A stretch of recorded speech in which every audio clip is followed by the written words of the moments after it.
I never imagined that my life would take such a strange turn.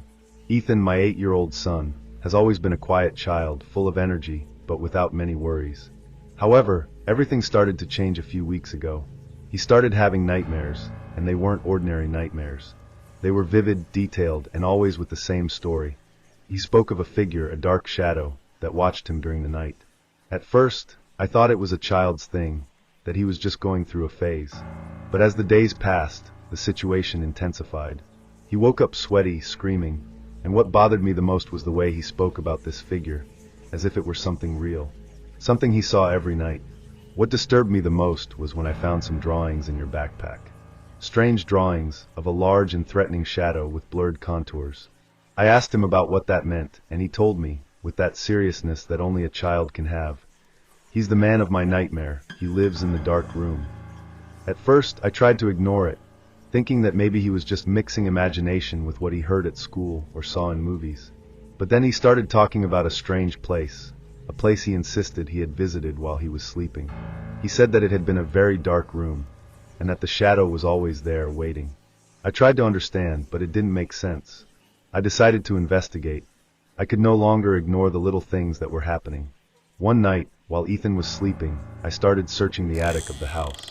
Our house, which I always found cozy, had a story that I had never really known. I had heard some murmurs from the neighborhood about old disappearances, cases that seemed to have happened over the decades, but I never paid much attention.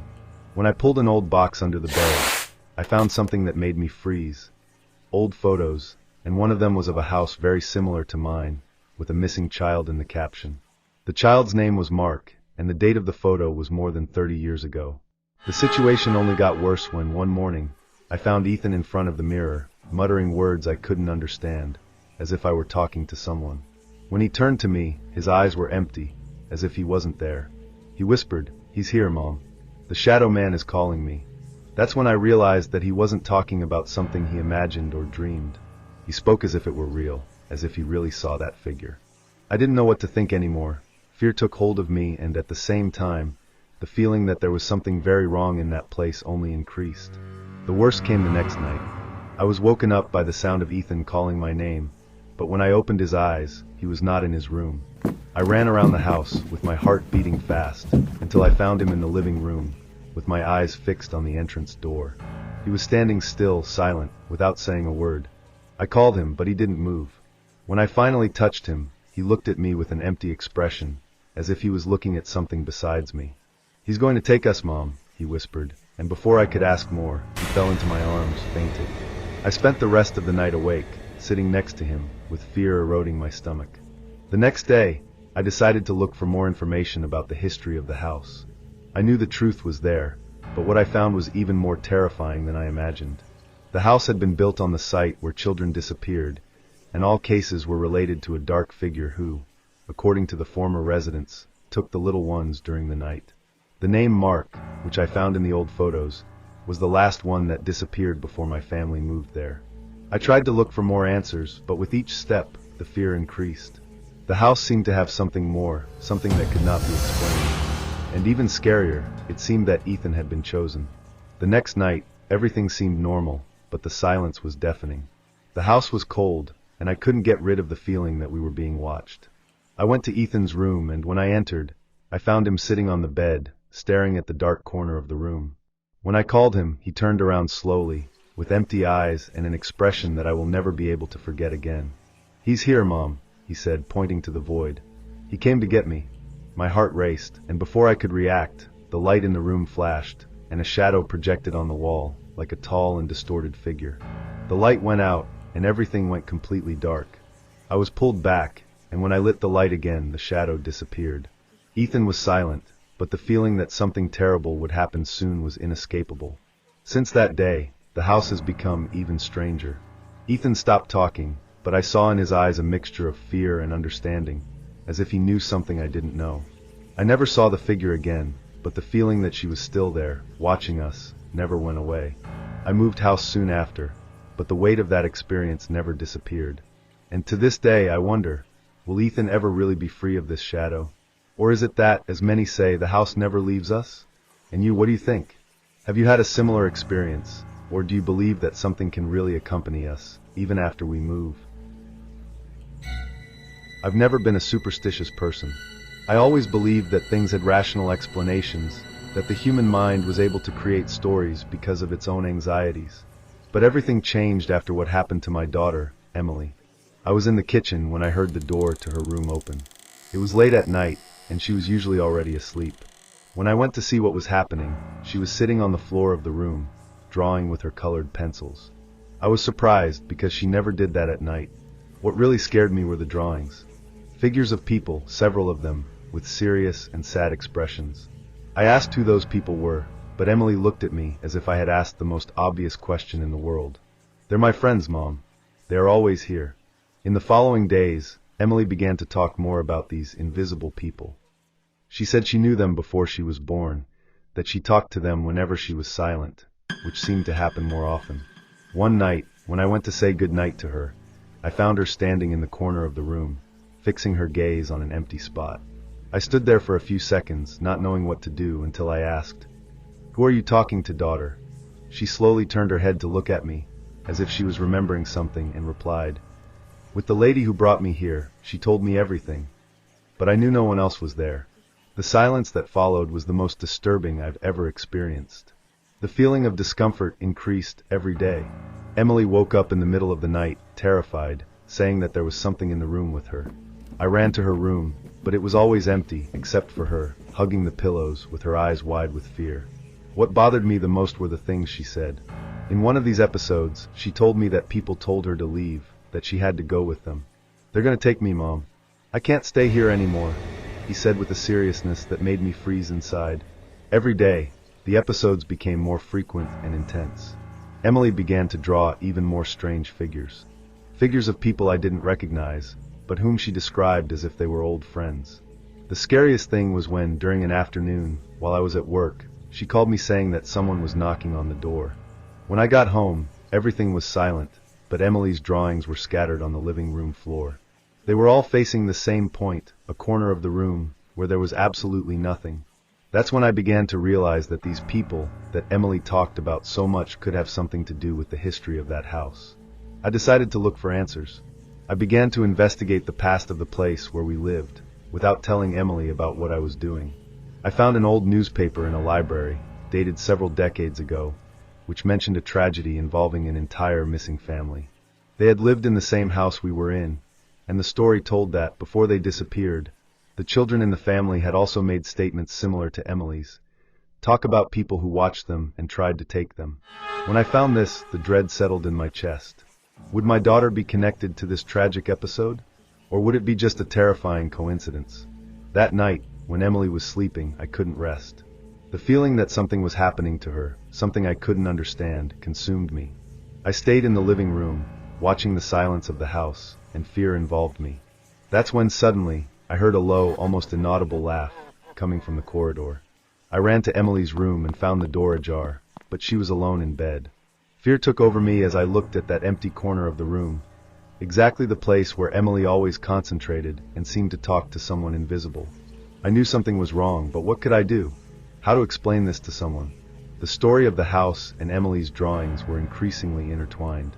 In the following days, the demonstrations intensified.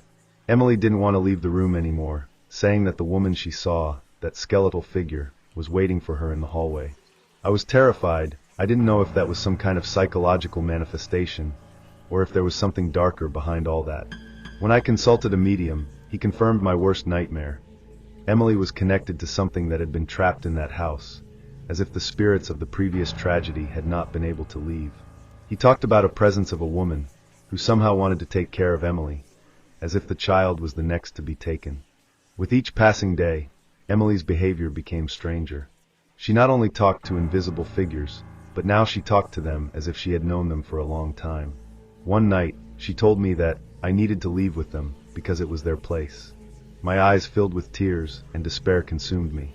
I didn't know what was happening, but the fear of losing my daughter, of seeing her disappear to something I couldn't understand, was an indescribable pain. I went to the attic of the house in a desperate attempt to find some answer, some clue about what could be causing all this. At the bottom of an old box, I found a yellowish photograph. It was a photo of the family who lived there before us. The woman in the photo seemed identical to the figure Emily talked about constantly. Her name was Clara. The discovery of that photo was like a blow to the chest. The woman in the photograph, Clara, had an empty, distant look, and I could feel a chill when I realized that Emily was seeing something I couldn't reach. I called the only person who knew, the wife of the former resident of the house, but she refused to talk about what happened. All she said was, "Sometimes, souls can't leave, and they look for someone to take with them." At that moment, the woman's words echoed in my head like an alert. The idea that Emily could be a kind of connector for those spirits tormented me. Time was running out, and I felt that more and more my daughter was being pushed away from me by something invisible and evil. The next morning, Emily was different. His eyes were glazed and lifeless, as if he wasn't already there. She didn't recognize me when I approached. She just looked over her shoulder, as if something was there with her. I felt a pressure in my chest, as if something invisible was trying to stop me from reaching it. The silence of the house seemed more oppressive than ever. It was then that I heard a whisper, low and almost imperceptible, coming from the corner of the room. "She's ours now." The voice was cold, empty, as if it were not human. The feeling of dread was so strong that I felt paralyzed. The next moment, everything was silent.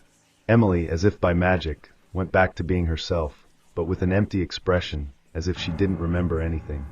I never heard Clara's voice again or saw any shadow of another being in that house, but I know that wasn't a delirium. Something happened, and my daughter was never the same again. I keep wondering what actually happened to that family, and if somehow I'm still trapped in that cycle of mystery. Have you ever had any experience in which you felt that something inexplicable was happening to someone you love? How did you deal with it? I always thought that moving to the field would be the best for me and the boys, especially after everything that happened to Alan. His death was sudden and unexpected, and the idea of starting again, away from the hustle and bustle of the city, seemed promising. We found a simple house in the countryside, isolated, but with a large and beautiful garden. Initially, everything seemed perfect, a tranquility that embraced me every dawn. But soon I began to realize that there was something strange in the house. At first, they were small details, doors that creaked when no one touched them, an inexplicable feeling of cold in certain corners. I just didn't know yet that the worst was about to happen. Lucas, my youngest son, has always been a curious boy, but in recent days he seemed obsessed with one of the rooms in the house, a room that had been locked since we arrived. He talked about him as if he were the only place that really interested him in the house. "There's someone inside, Mom. He comes to visit me at night," he once said, with wide eyes. I tried to ignore it, thinking it was just a child's imagination, or maybe some remnant of his father's longing. But as the days went by, he didn't stop talking about it, and that didn't leave my head. One night, after another strange conversation about the closed room, something happened. Lucas disappeared. I was in the kitchen preparing dinner, when I realized that he was no longer in his room, where I left him playing. I got nervous and started looking for him all over the house. After a few minutes, I found him in front of the bedroom door locked, standing still, staring at the floor. He didn't say a word. Panic took over me. I asked what he was doing there, but he just whispered, "He's waiting for me." I tried to calm him down and took him to the living room, but the feeling that something was wrong didn't leave me alone. In the following nights, the situation intensified. I started listening to him whisper during sleep, talking to someone in a low voice. I stayed awake, listening to those murmurs, trying to understand what was happening. I knew he wasn't dreaming of something normal. I went to the door of the closed room. I felt a chill rise down my spine when I touched my hand on the doorknob. I couldn't open it, as if something was preventing it, as if the house was resisting my attempt. I was getting more and more scared, and Lucas seemed more and more distant, as if he was moving away from me and going to a place where I couldn't reach him. The pressure of not knowing what was happening consumed me. More and more, Lucas talked about the friend he said he had in the closed room. "He tells me things," Lucas said with a vague and distant expression, "but I can't talk, otherwise he'll get angry." I was trying to understand, but I was losing my strength. One night, his behavior got even worse. He was sitting on the living room floor, staring at the emptiness, with a smile on his face that didn't look like him. "He says I need to go with him," he said softly, without looking at me. My heart freezed. He was talking about someone I didn't see, but who seemed to be real to him. Desperate, I started looking for more information about the house, until I finally found something that left me speechless. The former owner of the house, an elderly man who lived there alone with his son, had disappeared years ago. The story said that the man's son mysteriously disappeared and was never found again, but the police could never explain what really happened. The descriptions about the strange behavior of his son, who had always talked about a presence, were alarming. I realized that the story repeated itself with Lucas, and that's when the terror took an even darker form. The feeling that something was connecting with him in a much deeper way was undeniable. That night, everything changed. I was in the kitchen preparing dinner when I heard a noise coming from the hallway. It was a soft sound, almost like a whisper, but clear enough to make me stop everything and listen carefully. I looked to the side and saw Lucas, standing at the door of the closed room, staring at the empty space in front of him. He had a distant look, as if he was talking to someone. "He's calling me, Mom," he said in a low voice, almost as if he was afraid of being heard. "He wants me to go in there." I didn't know what else to think. Something was happening, and it was beyond what I could understand. Not knowing what to do, I went to the closed room. The door was locked, but with the key in hand, I went there. When the door opened, a chill took over me. The air was heavy, as if something or someone had stayed there for a long time, waiting. The room was empty, except for a strange musty smell and an old crib in the corner, covered by a thin layer of dust. I couldn't deny it anymore. Something was present there, and it wasn't Lucas who was only being affected. Something else was happening, something I couldn't understand, but that was deeply connected to this place and the disappearance of the former owner's son. After that night, the situation with Lucas became increasingly strange. He started to have episodes in which he didn't recognize his own name or my voice. He just looked at me, as if he were distant, and started saying things that didn't make sense. "I know this place," he said, pointing to the whole house. "I've been here before." It was as if he had been transported to a place where time and reality mixed. I felt that he was moving away from me, as if an invisible force was pulling him away, something I couldn't see, but that was very present. One night, after having put him to sleep, I stayed awake, sitting in the living room, thinking about what could be happening. That's when I heard soft footsteps, as if someone was walking down the corridor. When I went to check, there was no one. However, the feeling was palpable, as if I was being watched. What bothered me even more was that things seemed to disappear from the house. A glass, a key, a piece of paper. Small things that were lost and reappeared in strange places. As if, at some level, the house was trying to communicate something. But what? That's when Lucas, one morning, looked me in the eyes and said something that made my blood freeze. "He wants to take me away, Mom. He said I'll stay here with him forever." I knew he was referring to that presence. I didn't know how, but the feeling that something was manipulating what was happening to my son intensified. He was getting paler, more tired, as if the house was draining his energies. Over time, I began to see the impact all this was having on Lucas. He didn't play like before anymore. He refused to go to the room, always saying that the man was waiting for him there. I, desperate, tried to get him to talk more about this figure, but he just looked at me with an expression of pure fear, as if he was afraid of talking too much. That silence only increased the tension inside the house. On a particularly tense night, I heard a noise coming from the corridor. It was Lucas, whispering softly, but his voice sounded distant, as if it wasn't his. When I ran to the room, he was standing, staring at the door of the closed room, as if something invisible was calling him. When he turned around, his eyes were completely glazed, empty of any emotion. He didn't look like my son anymore. It was as if something had taken over him. I held his hand and pulled him back to my room, locking the door behind us. That night, I couldn't sleep. The feeling that something was about to happen was unbearable. And then, in the midst of silence, I heard something that made me freeze. The door of the closed room creaky, as if it were opened slowly. I knew it wasn't Lucas, and the worst of all is that I knew I wasn't alone. The presence was there, as if it had finally materialized. When I looked at Lucas, he was deeply asleep, as if nothing had happened. But I knew the truth was different. Something very wrong was happening to him, to the house, and I was losing the ability to understand what was real and what wasn't.